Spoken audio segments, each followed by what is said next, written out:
Somebody come get 'em. They're too old for TikTok. Hello and welcome to Too Olds for TikTok. This is episode 223, our last episode in August. How crazy. Next episode will be in September. Wow, time. It Time- moves along. How are you feeling about the end of this summer? Time goes by. Well, the summer doesn't actually end until like September 21st True. or 20th, whatever the date is. But I guess it did end for me because the semester started. Yeah, so how are you feeling about that? I'm feeling fine. I feel like I have a lot going on, but I'm also juggling it with house stuff. So I feel like I'm actually not I'm not feeling as crazy as I normally do. But I think that's just because That's I'm like good. maybe not doing the work I should be doing. You're disassociating. I'm dissociating. And you? I do appreciate that you have had time for TikToks, which has been great for us sharing back and forth. I have been on TikTok too. I've been doing so many things in New York. I went to Lady Gaga this week and she was fabulous. I had been scrolling past all the TikToks of Gaga's concert because I like to be surprised, but now I'm going to go back and watch them. There's also a lot of dances that people are doing on TikTok from Gaga's concert, so I'm going to go back and do some research because I'm also curious about her visuals. Now, she's very theatrical. It's more of the like horror genre, which isn't really for me, very dark, a lot of skulls, death, you know, but I thought it was beautiful. But I'd like to understand where her mind was at when she was creating this piece of work. I'm sure that there's some interviews that if you even like slightly dug deep, you could find it out. Yeah, no, I'm gonna go to TikTok to find out. So next week I'll report back. Well, speaking of dances on TikTok, the cat's eye dance from the Gap video has really taken that app by storm. It has not been on my For You page. We must be on different sides. Well, I feel like we've talked about this before because you asked me about K-pop Demon Hunters, and I am like, I was telling you I was for some reason on the Blackpink side of TikTok, and that also means I've always been on the Cat's Eye side of TikTok, even though I didn't watch Popstar Academy or whatever the show is called, because the dances that they do are so good, and they all come from the one same choreographer. And the other night,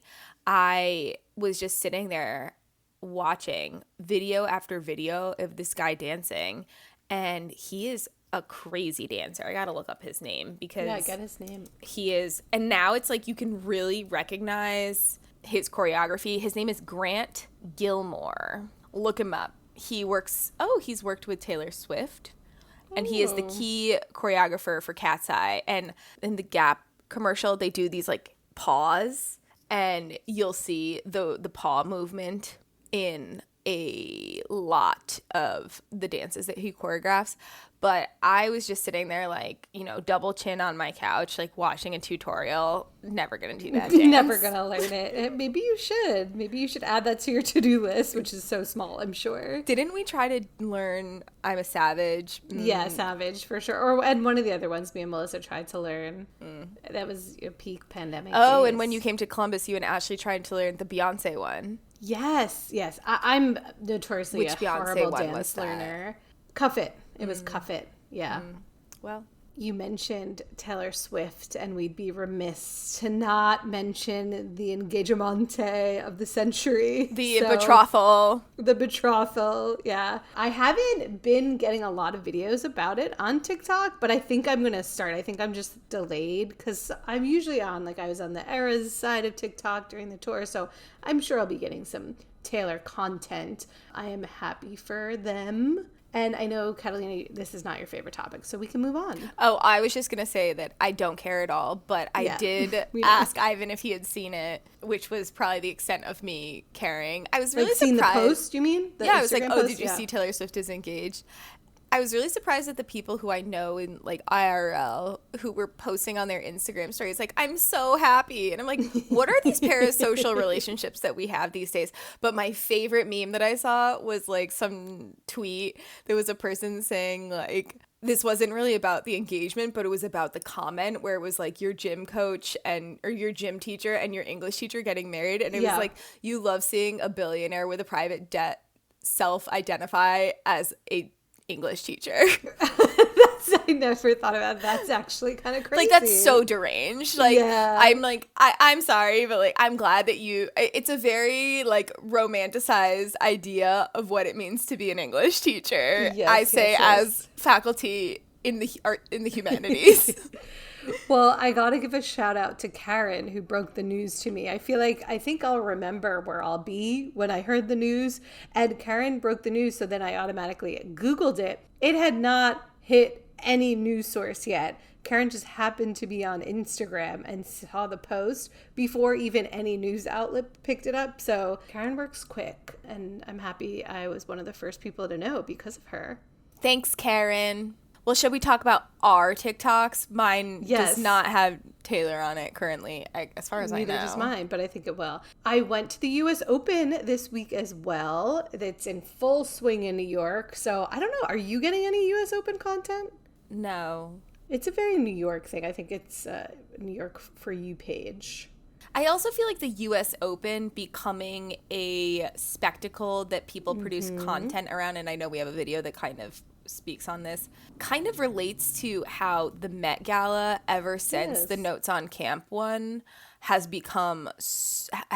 drawn so much more attention. And I don't think it's just that we're older and maybe focusing on it for some reason. I think that they really have leaned into the content surrounding the event and promoting these events and promoting whatever like news and content cycles you can create around not just the Met Gala, but now things like the US Open that before were less public, maybe? Well, I also think, different from the Met Gala, the US Open has so many brand activations now. So I've seen a million influencers I follow, because I follow a lot of food and travel people. IHG, the hotel chain, like IHG, I'm like, what do they have, 1 million tickets to take every influencer I've seen on TikTok or on Instagram? So there's IHG, there's Chase, there's all these people who are bringing influencers to the Open for them to produce content. So that's why we're just getting so much content from influencers. But is that considered an activation? Wouldn't an activation be an actual thing at the Open? Like, do they actually have pop-ups at the Open? They do, yes. There are pop-ups at the Open. There's activations, but then there's also partnerships or like, brands buying suites and things like that.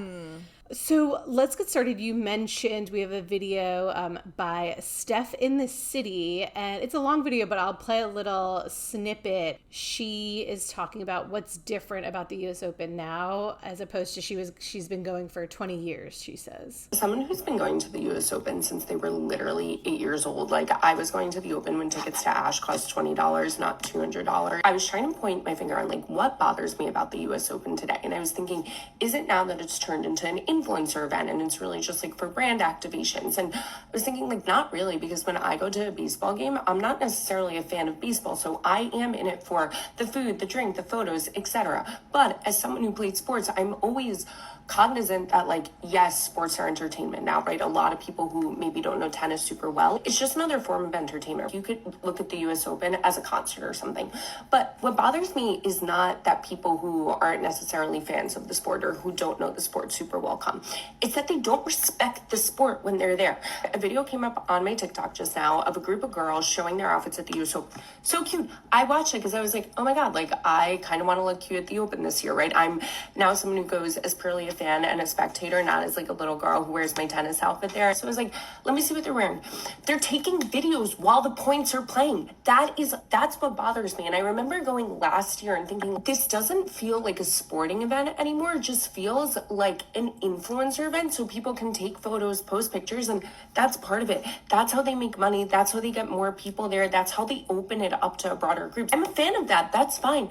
But if you're gonna come, respect the sport. Take your photos, take your videos of your outfit. They're super cute. I'm watching them. Don't take it while they're playing the points. So in summary, people are disrespectful to the sport now, basically, because they care more about taking pictures and they don't know the rules. So they're talking through points or they're taking pictures and videos through points, which was really funny because when I was there was a girl who had her honeydew sup, the famous drink.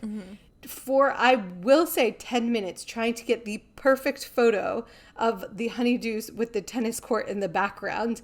And it is so distracting. Like, I'm not that serious. Like, I don't care. I could still like pay attention to the game, but it was distracting. I'm like, how long does it take to get this picture? And what are you using this picture for? Like the perfect Instagram post? It's crazy. Right. So I do agree with this take. It isn't fair to the athletes. But however, when I was there, there was a supervisor who was chatting and had on speakerphone during one of the points. And I was like, how can a supervisor be rude and not know the rules and be very loud and then expect also the crowd to do that? So I think there's a give and take with like enforcing rules, but also people should know the rules as well. Well, I think the difference is also that the girl in the video cites going to baseball games and not feeling the same way. And it's because baseball is not a quiet sport. Tennis is a quiet sport, and that's why people not abiding by the etiquette is so evident in situations like this, because if you were to abide by the etiquette, you would know when to be quiet, when to be loud, etc. The other very quiet sport that I learned from going to a, I don't know what it's called, match, was golf. Oh, that makes sense. Except very quiet. There's one golf tournament. I know this because I watched the Netflix golf show, but I know nothing else about golf. There's a tournament called Waste Management. The company Waste Management puts on it. It's where everyone gets drunk. I think that's where... Hacks. They talk about it on Hacks. Yeah, and also, didn't Steph's husband, Greg, have his, like, bachelor party there? This is not interesting to our listeners. Anyway. Or maybe yes. Maybe that's why I know about it. Anyway, again, not interesting. Well, it's very rowdy, and I think that's the only golf event that's very rowdy, but it's known to be rowdy, and you know you should behave, basically, at the other ones and be demure. I went to Del Match Play as a non-golf aficionado, which I think is what it was called. It's very silent, and I think this is probably like tennis as well, where it's very silent when the ball is about to be hit or whatever. Yeah, it's like tennis. But then when the ball is rolling towards the pit, what do we call it? The hole. Wow, people make really weird comments. They'll be like, chunky. And they'll be like, they'll like be like, curve. I don't know. All of the people screaming chunky. It's like when people scream at the Wheel of Fortune, big money, big money. Okay, let's move on. There's some more videos we have about the US Open. We featured this person before. It's the user Sports Ball. We're not going to play it because it's long, but basically the mixed doubles at the US Open, the format changed this year, and he does this amazing infographic on how it changed. And all I'll say is I was at the final. It was very fun to watch. I was happy the team that won was the actual mixed doubles team, not the single player who like got paired up together. It was like the ones who excelled in mixed doubles ended up winning, but very fun to watch. Yeah, I was trying to watch this video as a non-tennis fan, and I couldn't follow. Yeah, I mean, okay. the images were really good, nitty-gritty, and I think that if doubles. you have any interest in knowing about tennis, it would be a great pedagogical tool. But Yes. the speed with which my eyes glazed over was very fast. We will link the video. Yes. Next, there's a great video by Joyful Pop Culture, and she talks about the Lululemon store, which is the first year that Lululemon has a store at the US Open. And she won $500 to shop in the store, and I'm just very happy for her. I went to the US Open yesterday and I had the best time. I won $500 to spend at the Lululemon store, and I'm going to show you everything that I got at the US Open yesterday. Now, for my Lululemon stuff that I got, I'm so excited to show you. You have to buy something, then you can get donate $5, and then you can go to the claw machine, which I did, and that's where I won my $500 to spend in their store there. So I bought this crew neck. I think it is so cute. Meet you courtside. Like, I love this. I love tennis. I'm addicted. Got that. Went and played the claw machine, and the guy opened my prize. He's like, you won $500. And I was like, dude, like, stop playing. Like, this is a lie. This is literally a lie. And yeah, he was like, no, I'm going to set you up with an educator, and you're going to go around the store, pick whatever you want. This reminds me that the other day I was at Lowe's at the checkout, and the guy working at the checkout was like, you really should do the survey because they draw 2 winners every month for that survey. And I'm like, do they draw 2 winners for the store every month, or all Lowe's stores nationwide. Did you ask that or I did didn't you think it? to. That actually just occurred It's to a me. great question. Yeah, because if it's for the store, sure, I'll enter. Your chances are high. Yeah. You should enter. But then if it's for all of Lowe's, I'm not doing that. I just realized I think you've talked about Lowe's on every podcast since you've moved. It's like your new personalities. You should be a Lowe's ambassador. I was telling we went to Lowe's this morning and I told Ivan, I was Oh, like, God, I feel like I you go live to there. Lowe's every day. And he was like, it's not every day. I'm like, well, it feels like it's every day. It feels like it to me. I truly know like different people who work in different sections now. It's great. And, Your yeah. BFFs. Oh, yeah. There were some other videos. There was a video that I couldn't find again, but it was of a guy showing all the different price tags on different merch around the Open. And some I was shocked by how expensive they were, and some I thought should have been more expensive, but it was very insightful. Ben and I got some merch. We got a bagel shirt because, you know, in tennis, a bagel is if you win the match 6-0, like 0 is like a bagel.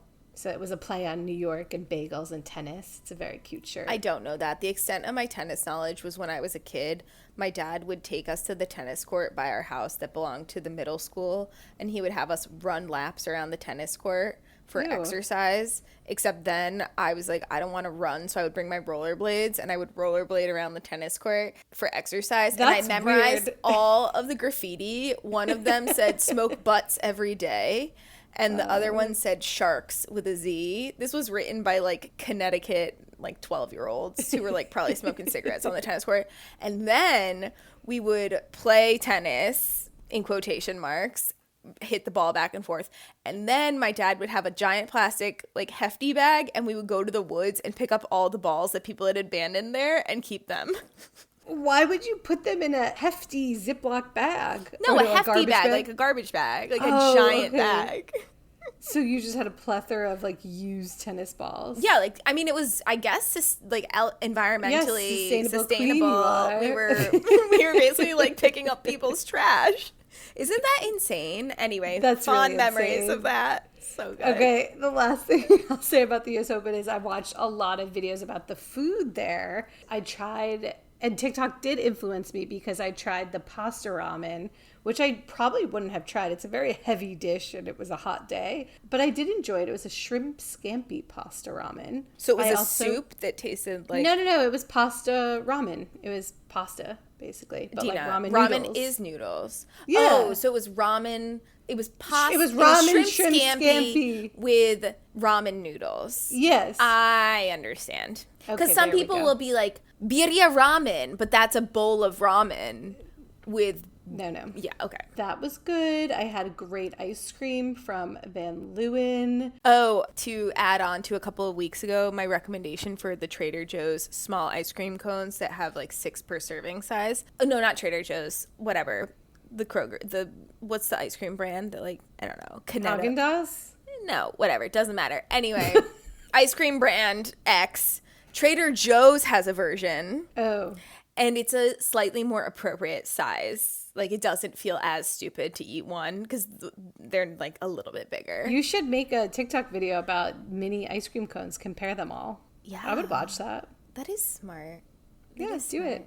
I still have TikTok video pending of brands that are actually like have a religious or cult origin. Well, you have I'll some add it to the ideas. list. Add it to the list. All right, let's get to my FYP. Yeah, what's on there this week? I had a really amazing, wonderful video about a woman whose husband bought some body wash. By a Natterdoodle. Great news. I didn't marry a clown. How do I know?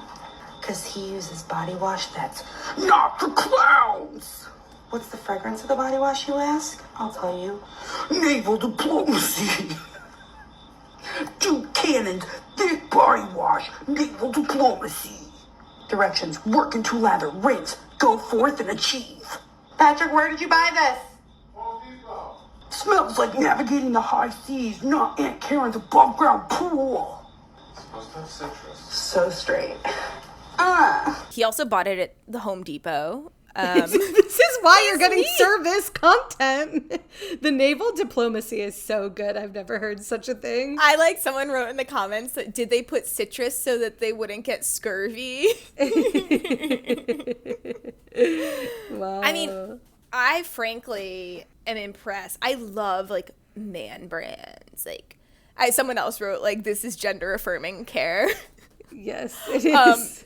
Ivan and I one day were trying to find like a beard conditioner at Target, and I was reading all of the man brands, and they're all like this. Like, is your masculinity so fragile that you need your soap to like reaffirm it? I guess it is. Like It's Dove for men. Yeah. but like, I don't know. When we were in Nag's Head, I did buy a 3-in-1 body wash, conditioner, soap, just for like something cheap to wash our bodies with for the week and our hair. But men's products, How did you think about the 3-in-1 product? because that's We were talking about men's that's product. Is targeted it a towards men's? men. It's always Yeah, like yeah, I would never like buy such ultra a thing. efficient. Kill Right. the germs with your manliness. Oh my god. You don't. It's womanly to have more than one bottle in your shower. Oh god. That's how I Never catch me envision. with a 3-in-1. Jeez. Yeah, but you know It's a what? nightmare. You have No, so much. for- You were raised on Suave products, I so was, you're like okay, a but step above different. 3-in-1. That is No, literally no, I had half. different That is a Suave. half step above. For your family kills me because you're at the bathroom in their wonderfully renovated home. You're sitting on the toilet seat that's heated, and you look to the side, and there's got just Suave. a rack of Suave products. Hey, you know what? Highbrow, lowbrow. But, like, are you really saving that much money from only buying Suave products? I don't know. Listen. In the grand scheme of things, I think you could go my to at mom least- likes it. She loves it. Pamela, she loves her I don't. It Suave. might not even be about the money. She just happens to enjoy the Suave. It She smells said, good. parabens, get in my hair. It's worked. She has great hair. She does. Okay, what else has been on your For You page? Another thing is we talked about a while back how I was getting all the like How to Tame a Silver Fox short form soap opera and romance content, and Tatum Hunter gave some reflections on how this has skyrocketed to popularity. This is gonna sound fake, but those weird little bite-sized soap operas that you're seeing on TikTok with the sexy billionaires and age gap romances are actually a giant industry that's rivaling traditional streaming apps. Unintended pregnancies, vicious bullying, bad acting, and all in these little 60-second episodes. When I started looking into the apps that host these, I found that not only are they more expensive than Netflix or HBO, their user numbers are starting to rival those of traditional streaming apps. DramaBox here, more monthly active users than Hulu or Paramount Plus. It is really easy to sleep on the popularity of the romance genre. Romance might be the most popular literary genre, but it often gets shoved into a corner and made fun of because it's primarily enjoyed by women. So now these apps are exploding in popularity and most of us have never heard of them. Meanwhile, remember how much we talked about Quibi, an app enjoyed by nearly no one? These companies are among the first to make scripted content designed for attention spans shaped by the attention economy. An executive at one of these companies told me that they literally use algorithms to determine what plot points keep people engaged and when, and then they do it again to recreate that success. TikTok and infinite scroll feeds have conditioned us to be craving that next hit of dopamine while we're consuming content. Each little episode contains enough sex, violence, mostly against women, and cliffhangers to keep us scrolling on to the next one. And even if many of us aren't noticing these apps, big creators and Hollywood types are. We're gonna see a lot more big name writers, directors, producers getting involved with this format and experimenting with genres besides romance. Already one of these companies, Real Short, has a reality dating show, Love Island style thing, and a documentary about Luigi Mangione. So what do you think? Could you see yourself getting into vertical mini dramas, or is this the attention economy run amok? This makes total sense to me. I like how she mentioned Quibi because I did work on a Quibi show for the very short period that it was did on. And you? it didn't go anywhere, of course, because Quibi died. But this is smart. I'm glad the industry is taking note that this is how people want to consume content. Actually, now. I don't want to consume content this way because But you I don't want to do. pay for it. Well, yes, but that it's more so these media companies can make money off of it. Well, also the acting, I was reading, there was some piece about this recently online. It's something where it like really gained popularity because of the writer's strike as well. And so it was like non-union productions that are essentially AI generated scripts that are horrifically bad writing, but it's like keeping all these other people who are, I guess, scabs I mean, if they're not in the union in the Oh, true. They're first not in the place, writers union, yeah. I guess, but like solidarity, whatever. Does it- yeah. Anyway, so a lot of them got created in that era, and then now they just like continue to take off. But the quality is so bad. So this also speaks to, in the era of streaming and on-demand content, how they cannot keep up with the demand for constantly new material and shows and episodes online. And so there is definitely an evident decline in quality with a lot of these programs. Hunting Wives. Have you watched it? Yes, but it's so bad that we had to finish it because I just, you couldn't get invested and then not finish it. But every episode I'm like, this is just so bad. Like, I should stop, but I couldn't stop. So I finished it, but it's real bad. Oh, I don't think I'm going to watch that. What platform is that on? It's on Netflix. Oh, no, I'm good. Thank you. Yeah, I'll don't pass. start. Thank you. But yeah, it's basically, I equate the Real Shorts and that universe of types of streaming content with the Hallmark Channel type quality. Yeah, it's lower budget, more churn content. And you can film it really Quicker quickly production, because yeah. that's the other thing, is that the actual episode probably, I mean, it's 1 hour, but because of their payment model and because of these like 1 minute clips that you watch it in, it really gets drawn out. And so people feel like they're watching a lot more, but really you're watching 1 hour of television, bad television, but so good. Personally, I have never paid for it, but I know you did because you were so invested in that Well, I series. paid once for like the one that was like a fat girl who gets bullied. Yeah, if you want to listen to that podcast episode, you can go back where Catalina explained that whole thing. And then the one that I'm currently working my way through, if I remember to watch it, is about Charlotte and the Frat Brothers or something. What a title. It's literally called Charlotte and the Brothers. Seven Frat Brothers. Oh my God, like Snow White and the Seven Dwarfs. I didn't even make that connection. All right, well, we have an audio trend this week that Ashley, a friend of the pod, sent in. It's a wind audio. I'll play it. Literally, it's just the sound of wind.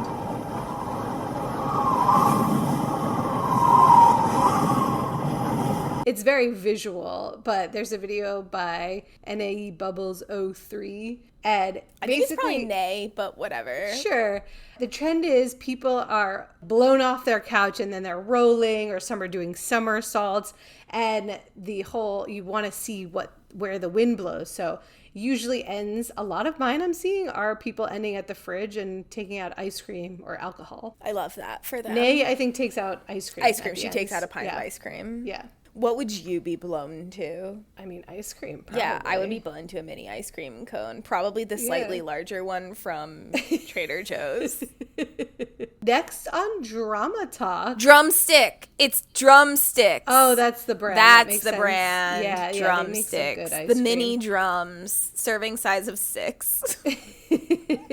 Cute. Next on Drama Talk, I was served a video by Your Girl with the Glasses who recaps a family of 4 who went to Disney with a stomach virus. It's a very long video, but I'll play the beginning here. I just watched the video of the mom who took her family of 4 to Disney with the stomach virus. If you haven't seen this video, let me recap it for you really quick. She had planned this Disney trip for a year, okay? She ends up violently throwing up the night before. She hasn't packed anything, and her 4-year-old is violently throwing up the night before while she's trying to like scurry around and pack. So her and her 4-year-old are projectile vomiting all over the house while trying to pack for this trip that she planned for a year to go to Disney. They get up, they get dressed, they get ready, they head into the car and take a 2-hour drive to Birmingham, where her 7-month-old starts throwing up in the car seat. Okay, now she's chalking this up to food poisoning and then saying, well, he's 7 months old, it was just one time, whatever, making excuses. The whole 2-way drive to Birmingham. to get on the flight to Orlando. They start walking through the airport and they get on the plane. As soon as they get on the plane, the 7-month-old starts, she called this diabolical diarrhea. So basically, this family went to Disney and was spreading neurovirus. They went on the plane. All the comments are like, this person's insane. First of all, don't do it, but then don't get on TikTok and talk about doing it. It's crazy. Are we surprised? No. We we're lived not through surprised. the peak of the COVID pandemic, Yeah. where some of our closest friends and allies were also behaving badly. True. I was perfect the whole time. I never did anything bad. You, as was I. We were both perfect angels. Yeah. But I would say in the peak moment, I wasn't like, oh, flights are cheap, I'm going to go to Mexico, you know? Nor did I. But also, norovirus, you're puking. And shitting. Like, it's coming out of all ends. So what a miserable time in Disney they had, too. I think you hear often about cruise ships getting some sort of, like, Oh, God, this poop is why attack. I don't want to go on a cruise.